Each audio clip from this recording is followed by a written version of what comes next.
बताओ। आज हमने यहाँ चंदना के तेंदुखेड़ा विकास खंड के अंतर्गत ग्राम खारी है जंगल में गांव है जो यहाँ राधा स्व सहायता समूह प्राथमिक शाला में जो चलाया जा रहा है। बच्चों के लिए अच्छा खाना दिया गया है। हमने निरीक्षण किया है भगवती मानव कल्याण संगठन ने। अच्छी भोजन है, पर्याप्त अच्छा स्वस्थ भोजन है, रोटी सब्जी और जो है सब अच्छा है। और यहाँ भी जो अतिथि में जो पढ़ा रहे हैं मास्टर लोग अच्छी पढ़ाई कर रहे हैं, बच्चों को यह पाया गया है।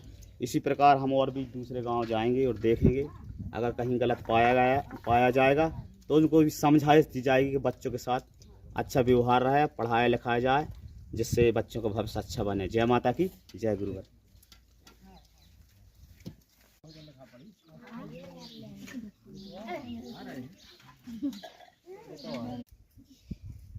हो जाओ आगे।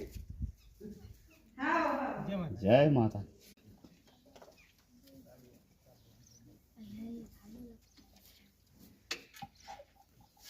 देखो